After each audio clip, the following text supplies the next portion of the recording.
मैं सबसे पहले इन दो परिवारों से सवाल पूछता हूं। अगर आप ब्लैक डे मना रहे हो, अगर आप 370 एब्रोगेशन को गैर कानूनी मानते हो, तो मुझे इस बात का जवाब दो कि जो 370 हटा, रिऑर्गेनाइजेशन आई, उस रिऑर्गेनाइजेशन के तहत आपने चुनाव लड़ा, उस रिऑर्गेनाइजेशन के तहत 370 को खत्म होना माना आपने, तब जाके ओथ लिया आपने। स्टेटहुड पार्लियामेंट में आएगा, बिल आएगा, रेजोल्यूशन आएगा, उस पर डिस्कशन होगी 543 मेंबर की, फिर जाके पास होगा, तब जाके। नई डिलिमिटेशन बिल आई है, उसमें आप जम्मू कश्मीर में भी डिलिमिटेशन होने जा रही है, तो कैसे देखते हैं इसको? क्योंकि कुछ लोग एक सवाल चल रहा है कि क्या जम्मू अलग स्टेट होगी। सेशन में बिल आता है और 13 को जो सेशन खत्म होता है, बिल पास होता है, तो 50% सबको बढ़ना है। इसमें हमें भी 135 सीट बढ़ सकती है, 135 सीट हो सकती है, 45 सीटें बढ़ सकती है। अगस्त है और 7 साल कल होंगे रिवोकेशन ऑफ आर्टिकल 370 और 35A को लेकर, लेकिन जम्मू कश्मीर में इस मुद्दे को लेकर सियासत गरमाई हुई है। पहले पीडीपी कल ब्लैक डे बना रही है और उसके रिलेटेड प्रोटेस्ट कर रही है, और कल शाम को नेशनल कॉन्फ्रेंस ने भी एक आर्डर निकाला है जिसमें तमाम डिस्ट्रिक्ट हेडक्वार्टर्स को बताया गया है कि वो इसको लेकर प्रोटेस्ट करें और restoration of statehood. Sunil ji, सियासत गरमाई है। कल 7 साल होंगे जो एक डिसीजन हुआ था जिसको बीजेपी हिस्टोरिकल डिसीजन कहती है, रिवोकेशन ऑफ आर्टिकल 370 और 35A, लेकिन जो यहाँ की दो मेन पॉलिटिकल पार्टीज वो कल इसको ब्लैक डे भी बना रहे हैं और साथ में रिस्टोरेशन की भी बात कर रहे हैं और स्टेटहुड की भी बात कर रहे हैं, तो बीजेपी का इस पर क्या कहना है? मुझे जो बात समझ आती है, अब इन दोनों परिवारों के पास राजनीतिक मुद्दा रहा क्या है। जिन दो परिवारों को अब जम्मू कश्मीर की जनता ने रिजेक्ट कर दिया है, जिन दो परिवारों के पास कोई साख्त अभी पब्लिक के बीच में जाने की रही नहीं, वो 370 रेस्टोरेशन में अपनी सियासी जमीन तलाश रहे हैं। मुझे लगता है कि ये उनकी गलतफहमी है कि जम्मू कश्मीर की जनता, विशेषकर कश्मीरी, दोबारा से इस मुद्दे को लेके अट्रैक्ट होंगे। मैं सबसे पहले इन दो परिवारों से सवाल पूछता हूं। अगर आप ब्लैक डे मना रहे हो, अगर आप 370 एब्रोगेशन को गैर कानूनी मानते हो, तो मुझे इस बात का जवाब दो कि जो 370 हटा, रिऑर्गेनाइजेशन आई, उस रिऑर्गेनाइजेशन के तहत आपने चुनाव लड़ा, उस रिऑर्गेनाइजेशन के तहत 370 को खत्म होना माना आपने, तब जाके ओथ ली आपने, चाहे चीफ मिनिस्टर की ली, चाहे एमएलए की ली ना। जी बिल्कुल, वो तो पहले भी लेते थे। नहीं, देखिए, रिऑर्गेनाइजेशन का मतलब हमने पहली बार आईन हिंद के तहत शपथ ली है। उससे पहले आईन जम्मू कश्मीर का था। आईन हिंद का जो परसों पिछले 2 साल पहले शपथ हुई है, दैट मीन्स कि आपने एक्सेप्ट कर लिया कि एब्रोगेशन हो चुकी है। अब एब्रोगेशन पे सवाल किस बात का उठाते हैं, ये शायद गलतफहमी में है, इनको पता ही नहीं है कि ये एक्सेप्ट कर चुके हैं। इन्होंने इसी आईन हिंद के तहत 370 का खत्म होना स्वीकार कर लिया, शपथ ले ली है इसमें। अब लोगों को क्या गलत बोल रहे हैं, क्या गुमराह कर रहे हैं? या तो आप कहते हैं कि भाई 370 एब्रोगेशन को हम नहीं मानते, ठीक है, तब तक ये चुप रहेंगे।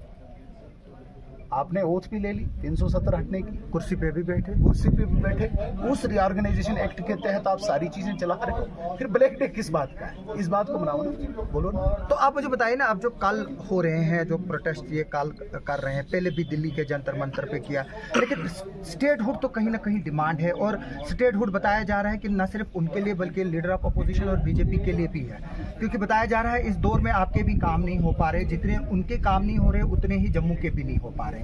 तो क्या आपको लगता है कि अब वक्त आ गया है कि स्टेटहुड को जो है वो रिस्टोर करना चाहिए? और दूसरी बात यह है कि अगर स्टेटहुड रिस्टोर होती है तो क्या ये जो प्रेजेंट असेंबली है वो डिसॉल्व होगी, नए इलेक्शन होंगे, कि या यही कंटिन्यू करेगी? क्योंकि इसमें लोगों को कंफ्यूजन है, क्योंकि आगे अब 8 तारीख को जो है एक्सपेंशन भी होनी है, उसमें कुछ लोग नए मिनिस्टर भी बनेंगे। आपने दावा किया था कि नेशनल कॉन्फ्रेंस टूटेगी भी, तो वो एक अलग सवाल है, लेकिन क्या स्टेटहुड जो है वो कोई गलत डिमांड है? बिल्कुल नहीं, स्टेटहुड कोई डिमांड की आवश्यकता ही नहीं है। देखिए, दो चीज़ों को अलग अलग आप नज़रिए से देखिए। जो 370 की डिमांड करते हैं या रेस्टोरेशन ऑफ 370 करते हैं, ये इनका एक सियासी मुद्दा है, दोबारा से उस अलगाववाद के बीज को दोबारा से बोना, जिस अलगाववाद को अब हमने ख़त्म कर लिया है, जिस आतंकवाद अलगाववाद की बुनियाद 370 थी यहाँ, उसको दोबारा से ज़मीन तलाश रहे अपनी सियासी। लेकिन जहाँ तक आप स्टेटहुड की बात करें, स्टेटहुड तो हमने कह दिया, ये हमारा इशू है। ये हमारा एजेंडा। हमने आपको ऑलरेडी कह दिया स्टेटहुड आएगा, लेकिन इस कंडीशन पे नहीं आएगा कि एक शहजादा चीफ मिनिस्टर बनाया, इस कंडीशन पे आएगा। नो, स्टेटहुड पार्लियामेंट में आएगा, बिल आएगा, रेजोल्यूशन आएगा, उस पर डिस्कशन होगी 543 मेंबर की, फिर जाके पास होगा, तब जाके। नहीं, अब्दुल्ला परिवार का शहजादा चीफ मिनिस्टर बना है, इसलिए स्टेटहुड आना चाहिए, ये कोई कंडीशन नहीं हो सकती। न ही इनके विरोध को, न ही इनके प्रोटेस्ट से कोई डरने वाला है, घबराने वाला है। स्टेटहुड अपने टाइम पे आने वाला है, उसे कोई जोर जबरदस्ती कहे कि ला सकते हैं, ऐसा नहीं। हाँ, जोर जबरदस्ती पार्लियामेंट में हो सकती है, जब ये अपना नंबर इतना लाएं और जोर जबरदस्ती करें, तब जाके हो। दूसरा, मैंने साफ कहा है कि इतनी संवैधानिक संस्थाएं हैं, उन संवैधानिक संस्थाओं के भी स्टेक्स जम्मू कश्मीर पे लगे हैं। तो जब तक न सारे एक पेज पे हों, जब तक न सारे ऑन बोर्ड हों, तो तब तक क्या सिर्फ मुख्यमंत्री को स्टेटहुड चाहिए तो तब स्टेटहुड आना चाहिए? ऐसा तो नहीं होना चाहिए। तो क्या असेंबली डिसॉल्व होगी जब अगर स्टेटहुड रिस्टोर होती है? तो इसमें लीगल क्या है? नहीं, लीगली मुझे नहीं पता इसका, क्योंकि अगर आप स्टेटहुड के लिए असेंबली अलग होती है और यूटी की असेंबली अलग होती है, इसमें कोई शक नहीं है। ये कन्फ्यूजन का विषय, ये कोई कानूनी सलाह दे सकता है, उसमें मैं इतना नहीं कोई जानकारी रखता। सुनील जी, नई डिलिमिटेशन बिल आई है, उसमें आप जम्मू कश्मीर में भी डिलिमिटेशन होने जा रही है, तो कैसे देखते हैं इसको? क्योंकि कुछ लोग एक सवाल चल रहा है कि क्या जम्मू अलग स्टेट होगी, लेकिन आपने पिछले दिनों ये सरे से नकार दिया। मैं इस बात को दोबारा से इस बात को रिजेक्ट करता हूं। जम्मू स्टेट कभी अलग होगी नहीं। जम्मू कश्मीर हमारा एक यूनिट है पूरा, जो हम 94 का भी रेजोल्यूशन कहते हैं कि पार तक हमारा जम्मू कश्मीर है, वहां तक हम इसको एक इकाई मानते हैं। ठीक है, अभी इलीगल ऑक्यूपेशन में वो उनके है, लेकिन उसका ये मतलब नहीं कि वो हमारा नहीं है। लेकिन जो एक इकाई है जम्मू कश्मीर, उसको हम एक यूनिट मानते हैं। और इस तरीके की अलगाव की बात करके मैं नहीं कहूँगा कि भाई आज दोबारा से हम इस मुद्दे को जन्म दें, जम्मू अलग कश्मीर अलग। नहीं, अभी जम्मू कश्मीर एक है। इस सब के जम्मू कश्मीर के जो बाशिंदे हैं, मुझे नहीं लगता कि किसी को भी ऐसी इच्छा है कि हम अलग हों। जहाँ तक बात आप करते हैं इस वक्त डिलिमिटेशन की, डिलिमिटेशन मीन्स कि और ज़्यादा प्रतिनिधित्व देना, और ज़्यादा रिप्रेजेंटेशन देना, क्योंकि जिस प्रकार से पॉपुलेशन बढ़ा हुआ है उसके रेशियो के अकॉर्डिंग हमारे पास रिप्रेजेंटेशन नहीं है। और अगर इस सेशन में बिल आता है और 13 को जो सेशन ख़त्म होता है, बिल पास होता है, तो 50% सबको बढ़ना है। इसमें हमें भी 135 सीट बढ़ सकती है, 135 सीट हो सकती है, 45 सीटें बढ़ सकती है, वुमेन रिजर्वेशन आ सकती है। बहुत अच्छी बात है, इसमें प्रतिनिधित्व सबको मिलेगा। और सबसे बड़ी बात है कि जो 50% महिलाएं पॉपुलेशन है, उनको भी प्रतिनिधित्व मिलेगा। ये एक बहुत बड़ा अच्छा स्टेप है। सुनील जी, क्या इसमें लोकसभा की सीट्स भी बढ़ेंगी? क्योंकि डिमांड है डोडा और किश्तवाड़ को एक अलग लोकसभा सीट दी जाए, तो क्योंकि इस एरिया को डिलिमिटेशन के लिए एक फार्मूला सेट होता है आसिफ भाई। जैसे अभी जो पीछे अप्रैल में जो बिल आया था, उसमें हमने प्रोपोर्शनली बढ़ा दिया था। जब बिल आया था, बिल में कहा था कि 50% हम बढ़ा रहे हैं। 50% मीन्स कि 5 सीटें यहाँ हैं, 5 का 2.5, 3 बढ़ सकती है, 3 बढ़ सकती है, 8 सीटें हो सकती है। अब उसके बाद फार्मूला डिसाइड किया जाता है। फार्मूला पॉपुलेशन पे होता है एंड टेरेन को देखते हुए होता है। तो यहाँ की पॉपुलेशन और टेरेन के अकॉर्डिंग, जैसे हम प्लेन में ज़्यादा पॉपुलेशन रख सकते हैं, सेमी हिली में कम रख सकते हैं, हिली में कम रख सकते हैं, उसके अकॉर्डिंग डिसाइड होगा और उसी प्रकार से सीट। यानी कि जो पुराना डिलिमिटेशन बिल जो पार्लियामेंट में पास नहीं हो पाया, उसमें और इसमें सिर्फ यही फर्क है कि पहले प्रोपोर्शनेट किया था, अब नहीं, बिल सेम है। बिल दूसरा नहीं हो सकता। मैं पार्लियामेंट के बिहाफ पे नहीं कहता हूं, लेकिन जो बिल है 2026 अप्रैल में जिसे पास नहीं होने दिया, भारतीय जनता पार्टी ने बिल को चेंज नहीं किया है। बिल सेम है। अब पास होता है नहीं होता है, वो आगे 4 दिन 6 दिन वेट करना पड़ेगा आपको, लेकिन बिल में चेंजिंग नहीं है। उस वक्त भी प्रोपोर्शनली 50% था, सब स्टेट्स में, यहाँ पे भी है। वही पार्लियामेंट में भी बढ़ेंगी 50%, वही 50% आपके असेंबली में भी बढ़ेंगी। बट असेंबली और पार्लियामेंट में एक और चीज़, वुमेन रिजर्वेशन जब आप करेंगे तो वो seats automatically reserve for women होगा। सुनील जी, कैबिनेट एक्सपेंशन की बात आ रही है 8 तारीख को। पहले तो आपने दावे किए थे कि ये नेशनल कॉन्फ्रेंस टूटने के कगार पर है। आपको लगता है कि अब जब एक्सपेंशन हो गए तो? आसिफ भाई, मैं आज भी कहता हूँ नेशनल कॉन्फ्रेंस टूटने की कगार पे नहीं, टूट चुकी है, लेकिन पिक्चर बाहर आनी बाकी है। आप इंतजार कीजिए। मैं जिस दिन गलत साबित हुआ तब मुझे आप पकड़ना। आप बहुत जल्दी कह रहे हैं भाई टूटी नहीं, टूटी नहीं, टूटी नहीं। समय लग वही है ना, अब टूट 8 चुकी है। तारीख को तो एक्सपेंशन हो रही है, तो होने नए दीजिए मिनिस्टर्स ना, बन रहे हैं, पुराने जा रहे हैं, जिन पर तो होने दीजिए ना, एक्सपेंशन से उसका क्या वास्ता। मैं कह रहा हूं आपको कि नेशनल कॉन्फ्रेंस टूट चुकी हो, जिस दिन ये एक्सपेंशन की शुरुआत करेंगे वो दूसरी तरफ से दूसरी पिक्चर दिखना आपको। सुनील जी, आप लोकल इश्यूज पर आते हैं।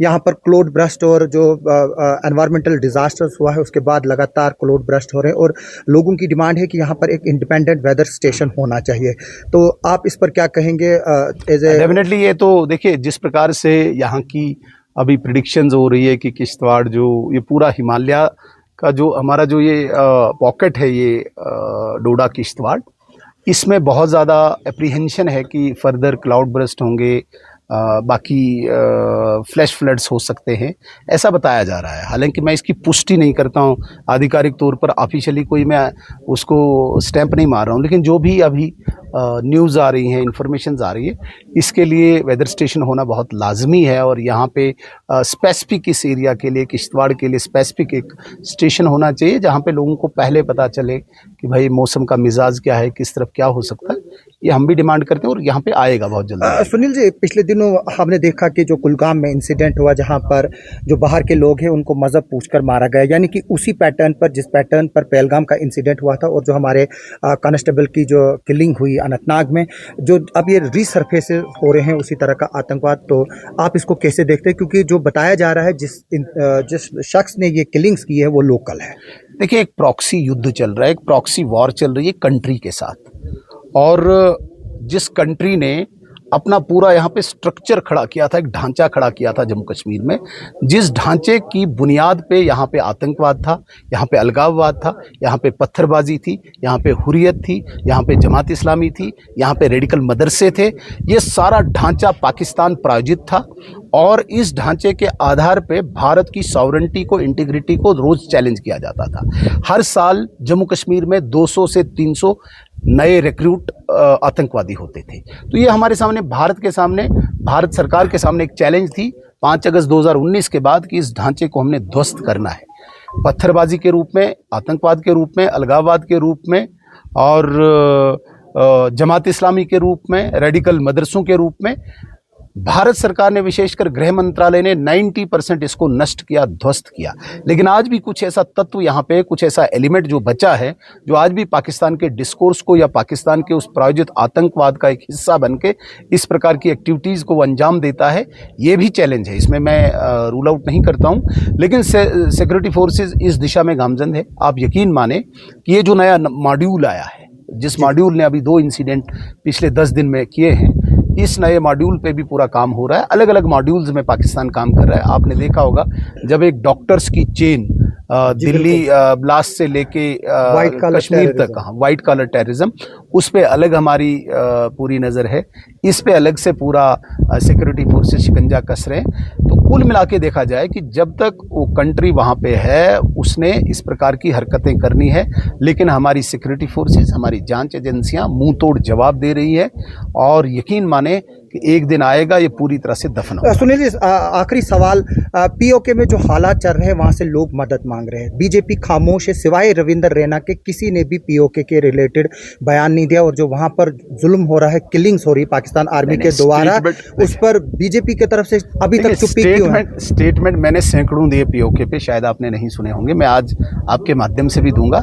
लेकिन हमारी एक लिमिटेशन है, मैं भारत सरकार का एक पार्ट नहीं हूँ, मैं मिनिस्ट्री ऑफ एक्सटर्नल अफेयर्स या मिनिस्ट्री ऑफ होम अफेयर्स की तरफ से कोई आधिकारिक प्रवक्ता नहीं हूँ। मैं अपनी एक हमदर्दी के नाते इंसानियत का, जिसका तकाजा इंसानियत है, जिसका ह्यूमनिटी या मानवता हम तकाजा मानते हैं, उस आधार पे कहते हैं कि वहाँ पे एट्रॉसिटीज़ हो रही हैं, वहाँ के लोगों का इंसाफ, वहाँ के लोगों के साथ हक, जो जिस प्रकार से पाकिस्तान, मतलब जिसे कहते हैं कि उनके अधिकारों को रोंद रहा है, ये एक चिंतनीय विषय है।